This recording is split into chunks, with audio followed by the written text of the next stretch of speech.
I think it gave me a little taste of what it was like for you. Danny, maybe it almost gives me the right to talk to you. What do you think? Let's talk, Father. Yes. Why don't we?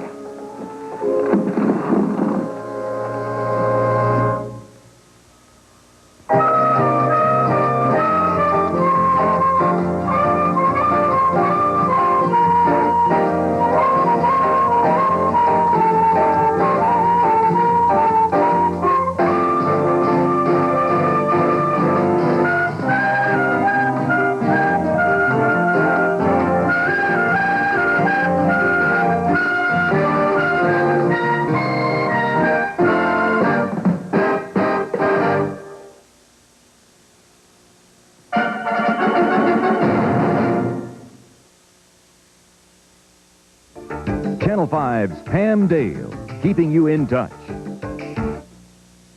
Mike, go get him, right? Today, Mike Tyson took the stand in a dramatic bid to refute charges he raped a young woman. America's boxing superstar is now in the fight of his life, a trial that may determine whether Mike Tyson will ever step into the ring again.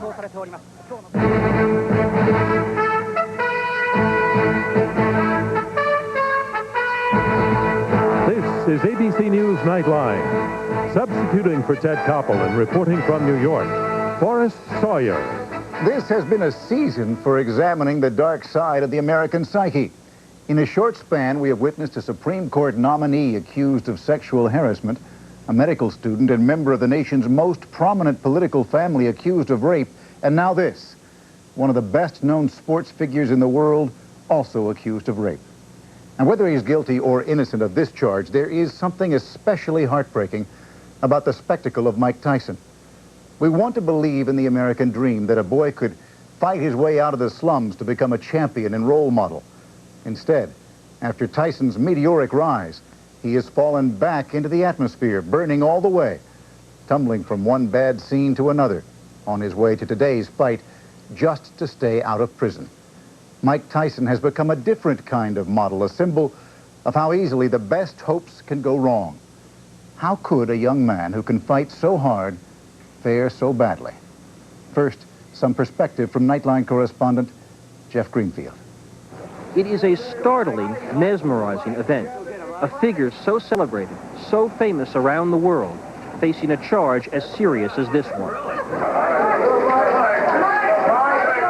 25-year-old Mike Tyson, the youngest man ever to become heavyweight champion of the world, spoke in public today, not in an attempt to regain his title, nor to explain a dispute with a trainer or with the press.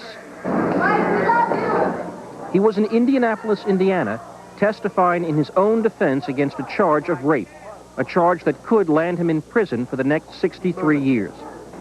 His 18-year-old accuser has said that Tyson met her at the Miss Black America pageant in Indianapolis last July, lured her to his hotel room, and raped her. Here's what she said when she called 911 the next day.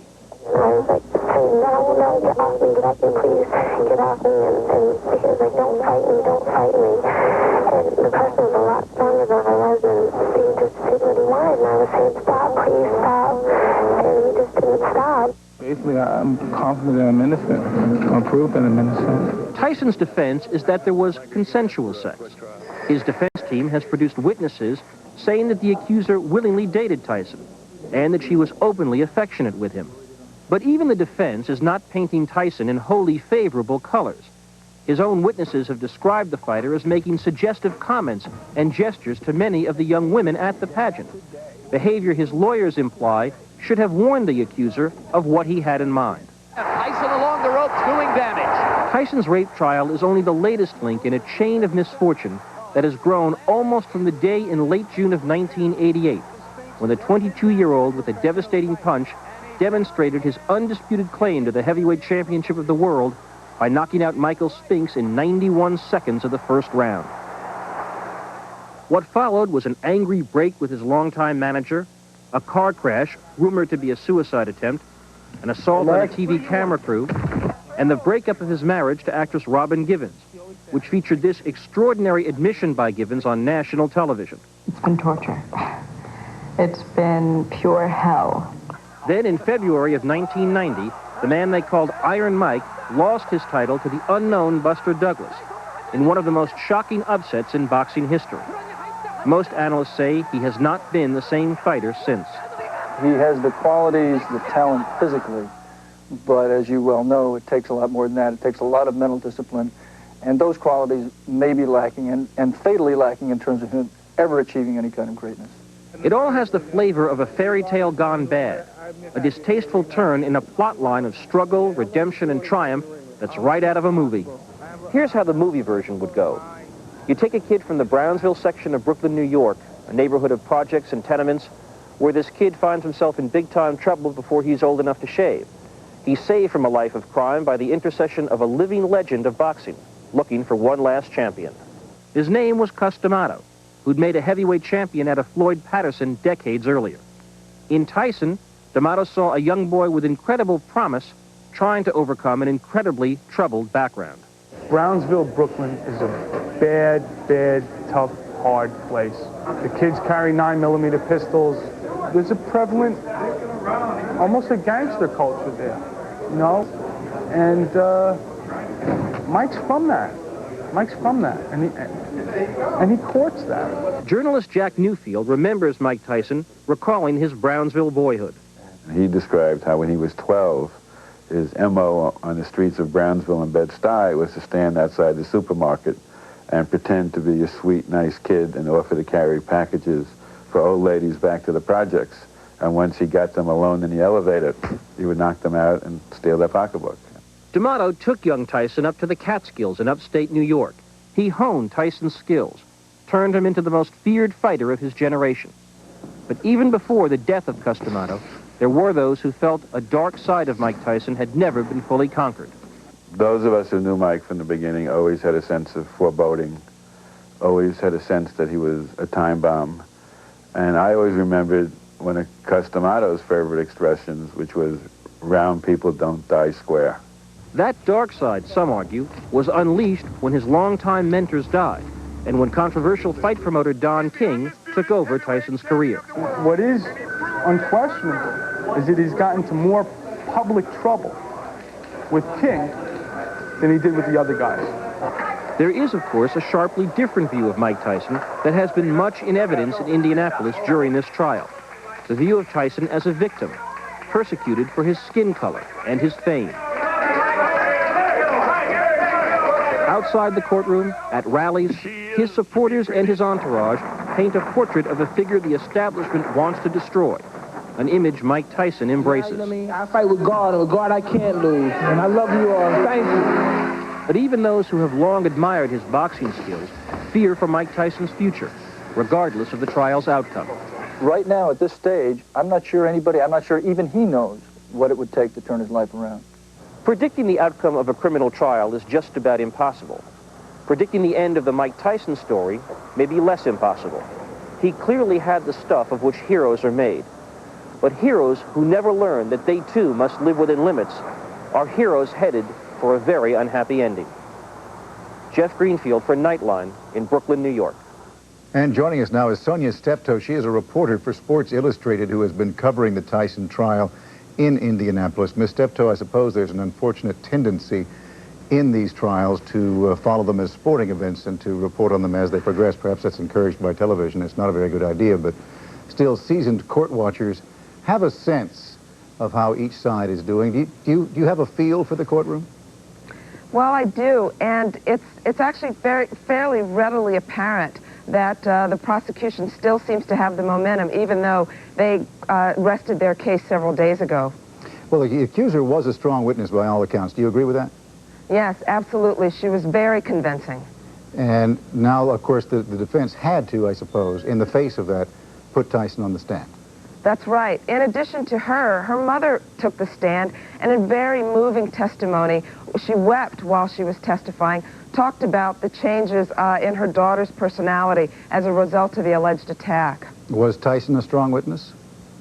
Well, in a way he wasn't. I mean, he's certainly a strong presence, but Forrest, I tell you, he whispered today on the stand. It was really hard to hear him. he fairly whispered. And you would expect that facing this kind of a charge, he had to tell the most important story of his career, that he would want to fairly shout it from the mountaintops. But instead, he spoke very softly, and I don't know that he was able to capture the jurors' attention quite the way the young woman was able to last week. Do you get the sense that this trial is going to come down finally to whether the jurors choose to believe the accuser or Tyson? Absolutely, absolutely. You cannot believe one part of one story and one part of the other. They are so vastly different. It's as if those two people were in different rooms on that evening. And I think the jury's going to have to believe either her or him. What's left at this point? What's left at this point is the cross-examination of Mike Tyson, and that is going to be really tough for him, because today he was essentially led through his testimony by Vincent Fuller, his attorney. Monday, well, actually starting tomorrow, we've got Saturday sessions here. Tomorrow morning at 9 a.m., he's going to be cross-examined by Gregory Garrison, the special prosecutor in this case, and he's tough. So we're not likely to see this go to jury until Monday, probably? That would be my guess, yeah. Sonja Steptoe of Sports Illustrated. Thanks very much, Sonja. We'll be back here in just a moment. When we come back, we will talk with the author of a book on the pressures and dangers boxers face, both inside the ring and out. And we'll also talk with Jose Torres, a former light heavyweight champion. Torres has written a controversial biography of Mike Tyson, an account that has led Tyson to call Torres a traitor. This is ABC News Nightline, brought to you by Equal. Yeah, the very first time I ate Equal. It's such a personal thing. I put it in my cereal, I put it in my iced tea, I put it on half a grapefruit. I think that people don't realize how much sugar they eat. You're more concerned about what you put in your car than what you put in your body. There's sugar, there's the pink stuff, and there's Equal. You have those three choices. Only Equal has 100% NutraSweet. No sugar, no saccharin. When I sit down to make a choice, I choose Equal. Every sports sedan is supposed to do well in the fast lane. But what about these lanes? At Lexus, we've achieved extremely tight tolerances between all major body panels. So not only does the ES300 look like it's put together well, it actually is put together well. I'm Channel 5's Gail Nye. This month, Pepsi, Hy-Vee, and Channel 5 are teaming up to help keep your children safe. This is a lifesaver tag designed to provide vital ID and medical information about your kids. The tag can be laced into shoes or sewn into clothing. In an emergency situation, this information could save your child's life. On Saturday, February 22nd, we'd like to invite you to pick up your free lifesaver tags at the 35th Street Hy-Vee in West Des Moines. It just might be a lifesaver for your kids. Sunday on This Week with David Brinkley. The Brinkley panel questions presidential candidates Buchanan, Tsongas, and Kerry. What will it take to win? Live from New Hampshire, Sunday. Joining us from our Washington studio is Ralph Wiley, the author of Serenity, a boxing memoir, and a former writer for Sports Illustrated magazine. And from our New York studios, former light heavyweight champion Jose Torres. Torres has known Tyson for over a decade. Jose, you have known Mike Tyson in good times and bad. It's been a stormy relationship, I know, but is the man that you were hearing about in the courtroom the same man that you knew? Well, at the beginning, when I first met him, which was when he was before 13, he looked very shy, and he was a man with a great potential from the beginning. 6 months after I met him, I knew that he would become heavyweight champion of the world. And Coach D'Amato was very confident that if Tyson maintained the desire that he had and the interest that he had in becoming somebody, that he would become champion. Well, you heard Jack Newfield, who's a writer here in New York, say that Mike Tyson used to talk about the violent times that he had growing up there in that neighborhood, which was an awfully tough neighborhood. And there are those critics of Tyson who say, look, the man was violent inside and outside the ring all along. This kind of thing was inevitable. Do you agree with that? No, because what you do, Coach was flabbergasted when he found out, Coach D'Amato, that Tyson had these qualities, that he was a cheater, that he was a pickpocket, that he was so mean in the street, and he just transferred all those qualities, quote unquote, into Tyson the fighter, and then engineered and constructed a machine that would be unbeatable inside the ring. And I don't think that Tyson was committing those crimes or after he became a fighter outside the ring. Well, yeah, but let's set aside what's happening in this courtroom, because right now Mike Tyson is an innocent man under our law. But there are enough documented cases of a man who has been running along the edge and who has been on the brink of violence, and so many cases now that we see a man who's very difficult to control himself outside the ring, don't we? Absolutely. I became aware of that when I was doing research for the book, and when I sat down with Tyson for hours and hours. He used to call me at my room to come and see him, that he wanted to tell me stuff. And at the time, I thought that Tyson was trying to overcome that violence that he had, and that now with Cus D'Amato, that he was trying, that he would learn to control that violence outside the ring as well as he does inside the ring. Because Tyson is one of the best fighters I have ever seen in my life. And that is due to the fact that he has control of emotions inside the ring. Mr. Wiley, do you think that Mike Tyson is getting a fair shake in Indianapolis? Well, of course not, Forrest. I mean, don't be ridiculous. Well, I mean, you're awfully quick to say, of course not. There are a lot of people who think that that's a fair trial. Here in Washington, well, I guess the trial will speak for itself in the end. I'm reminded of a old Billie Holiday song called Strange Fruit. Here in Washington, 5 members of the Washington Capitals hockey team were supposedly accused of rape a year or so ago. The whole thing was dropped quickly. St. John's soccer players, lacrosse players, hockey players, I don't know what they were, acquitted of rape. William Kennedy Smith, similar situation, acquitted of rape. If Mike Tyson is convicted of rape in the same scenario, and this is probably something women should discuss, then you have a double standard. But looking at it... What do you mean? Why is that a double standard? Because he's black? Well, Forrest, that would be for you to figure out. Well, is that what you're saying? I think that would be for you to figure out. I think the similarities are the same, except, well, I don't want to discuss Mike Tyson's case because he's paying lawyers a lot of money. And I think money is important here. I mean, Jose Torres got his pound of flesh from Mike Tyson with Fire and Fear. There are a lot of lawyers getting their pound of flesh from Mike Tyson right now, and I wonder how long it'll take for a civil suit to be filed against Mike Tyson after the conviction is probably gotten in this case. I wonder. Well, Ms. Steptoe, you're watching the trial. Those are strong words to be said about how this is going. If he's found guilty, it is an indication of a double standard. You're not saying, Mr. Wiley, but I'm assuming you're saying it's because of race. Ms. Steptoe, what do you say about that? Well, I know Ralph, and I don't really have an opinion about that side of this case. I can only tell you what's going on inside the courtroom. And this is, after all, a criminal proceeding. This young woman feels that she was the victim of a crime, and she is asking the legal system for its retribution in under the criminal justice system. Do you feel that it's proceeding as fairly as you're able to determine, and you're a graduate of Duke Law School? Is it fair? Is that what you asked? Does it seem to be fairly handled? Fairly handled, yes, I think so.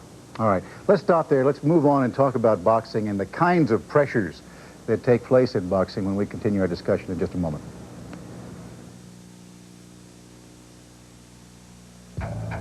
You'd rather walk than drive an American car.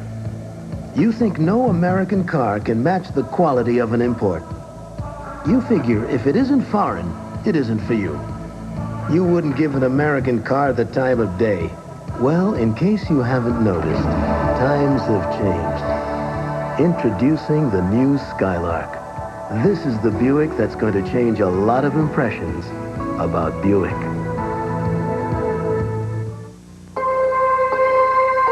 They've come for you. It's your bed. You're Serta Perfect Sleeper, but it's the most comfortable spot in the house. The Serta surface and support-only Serta builds in makes it that way, the way it should be.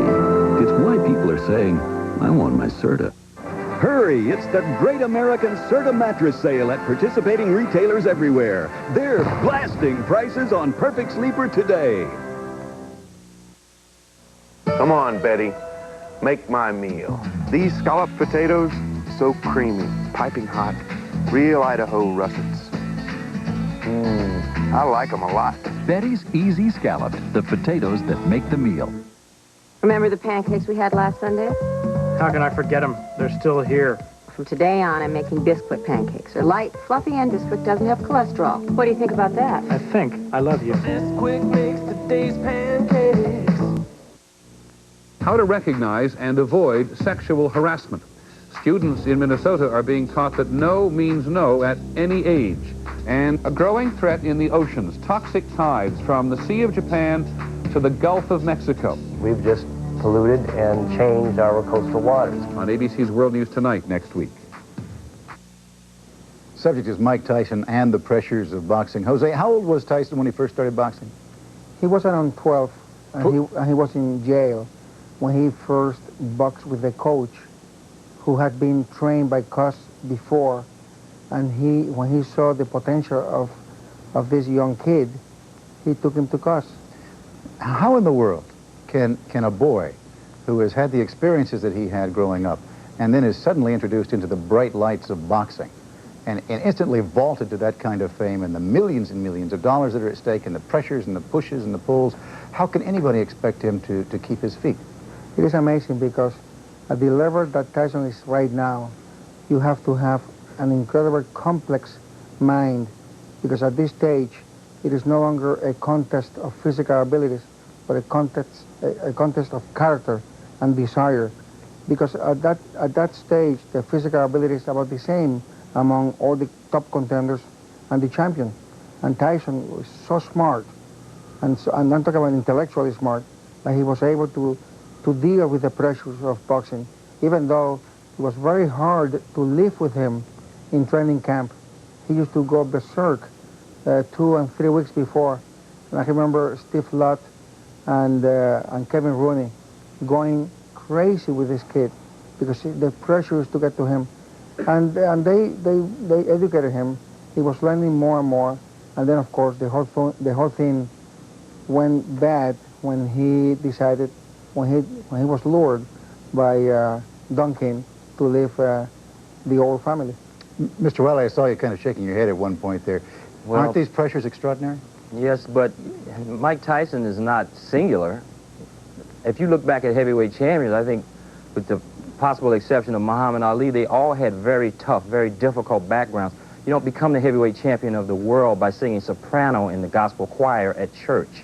It requires a very difficult, hard sort of life because, let's face it, who fights? People that have nothing to lose, basically. You don't become heavyweight champion of the world the same way you are on a track to become a Supreme Court justice. So I think it's a little unfair to try to portray Tyson as an anomaly. I think most heavyweight fighters have had very difficult, very hard, bordering on criminal, if not criminal, backgrounds. So to try to say that Mike Tyson is somewhat different because this is in his background is patently ludicrous. I believe that that's a myth that has been spread from the beginning of boxing. And because most fighters are poor, Hispanics, and blacks, that has been a condition implanted in the mind of many that you have to be a criminal or a former criminal to be the heavyweight champion of the world. I think if you check, the most sensitive people I have ever met in my life has been fighters, champions of any weight. And we're talking now about, like today, we have 30 champions of the world. Check to see if their backgrounds were that hard. A fighter, a champion of the world, must have an incredible intellectual capacity to be champion of the world. And to face the pressure, you need someone very special in the head. Well, it sounds to me as if Jose is lobbying for a new manager with Mike Tyson, and that will change everything about him. It sounds as if that's what he's attempting to portray. No, listen to this. Cus D'Amato, when he had... but Cus D'Amato is dead. When he had... No, wait a minute. When he had Tyson, Tyson was a different person. When Bill Caton and Steve Lott... Are you trying to say, Jose, basically that you think that this all comes back to Don King, and once Don King began to represent him, then problems began? I think no, problem did not begin. but the problem got worse with Tyson because because Don King is not there to protect Mike Tyson's best interest. Don King is there, and rightly so, to look for the best interest of Don King. All right, and that's normal, and that's... But Bill Caton isn't. Of course, Bill Caton and his retinue are there to look after Mike Tyson. Absolutely. Let me just interject here. We've only got a few minutes. Bill Caton is his former manager, a man that Mike Tyson left. He has gone to Don King, who is very well known in the fight business now. Representative, go ahead, it comes Mr. down Wiley. to this. Everybody that you talk to about Mike Tyson is going to have some sort of vested interest, is going to have some sort of personal call. Well, the thing in is, Sonja's case, Sonja's a woman.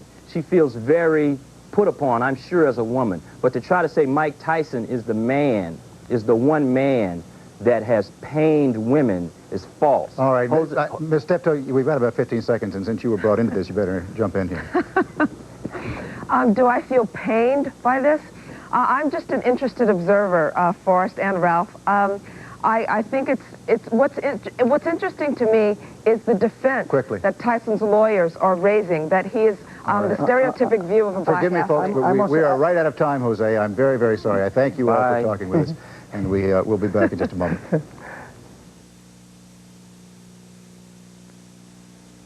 I don't remember. It was something new. The Nicoderm patch. Nicotine transdermal system. Yeah, it's called Nicoderm. Oh, yeah.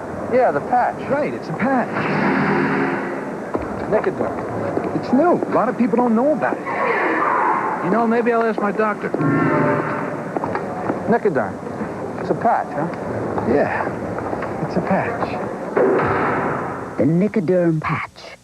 Ask your doctor about it.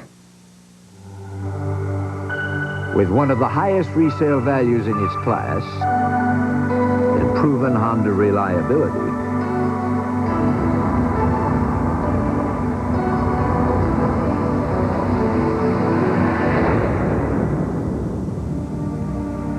the Accord truly is a safe place to put your money. Special Accord leases are now available. See your nearest Honda dealer for details. Fortunately, my heart attack wasn't the end of the world. It was kind of a beginning. To help prevent a second attack, my doctor prescribed exercise, eating right, and Therapy Bear Enteric aspirin. Enteric means it's safety-coated to help protect your stomach, because it doesn't dissolve in your stomach. I asked my doctor if this regimen with Therapy Bear Enteric would really make a difference down the road. That's why I'm doing it myself, he said. Therapy Bear Enteric aspirin. Take it from your doctor.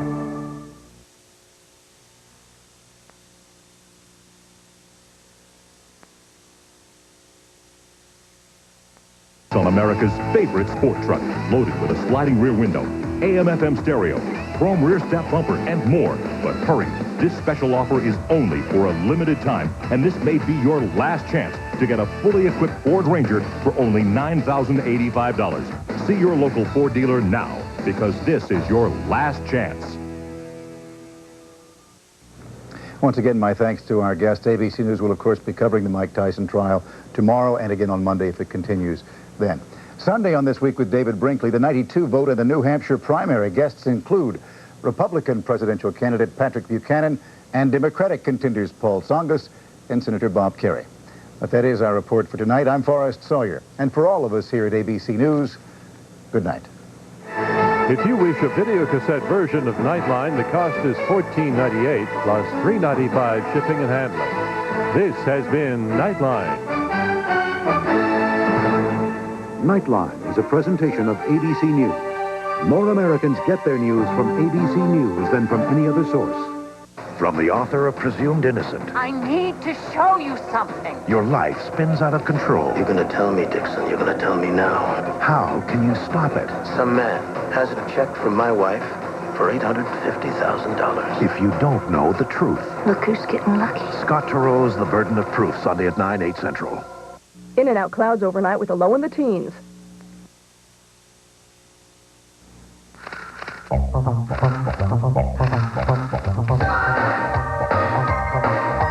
you least expect it, you're elected, you're the star today. Your uncanny camera with a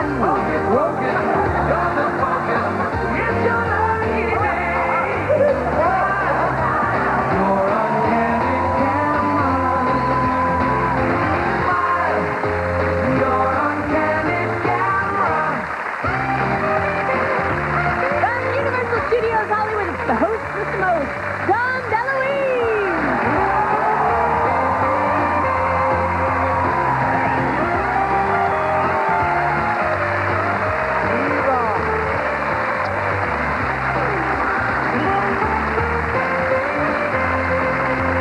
Thank you so much, and welcome to Candid Camera. It's so good to see your faces. It really is. We've been having a lot of fun this season, showing you hilarious gags that we shot all over the country. We're having even more fun showing you some of the best highlights and some future favorites. Our first bit contains a little tiny bell that causes some very big problems. Ting-a-ling, watch. Our Jennifer Convey pretended to have a big surprise planned for her boss. He is kind of a large man. He has blonde, wavy hair, and he has a very deep voice. And so if he runs in, will you ring this bell and let us know? Yeah, Scott, let's get the cake in. Because we want to come out and surprise him. He doesn't know. We know it's his birthday. Okay? All right, thanks. Okay, all the new secretary has to do is ring the bell when the boss comes into the room. And the surprise party will start. But it's not going to be that easy.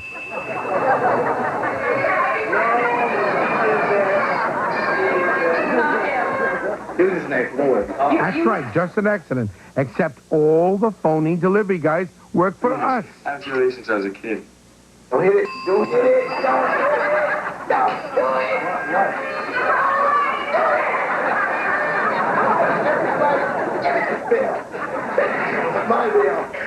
Just in time, because here comes the real boss, our bad English. My name is Charles. He's ringing away, but there's no party in sight. Yes. I'm looking for my wife. I know she's going to throw a surprise party for me. Hey, all right, so, I got to go in my car and get some books. I'll be back in like 15 minutes, all right? Okay. Okay, Charles. Everything else all right, though? Yeah. Really like that bell. He really gave it a good shot, but now the boss thinks he's nuts. Well, what happened? I think he has some kind of suspicion. Like, why you keep ringing this bell? And I'm ringing it. And we didn't hear it. Oh, my God. Oh, better luck next time. But this guy isn't taking any chances. Trust me, don't you? Okay. You have a nice day. Good night. No!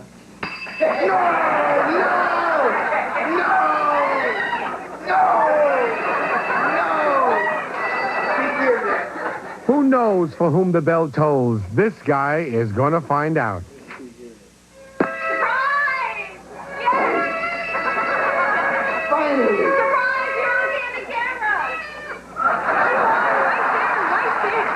You tried so hard to help us out.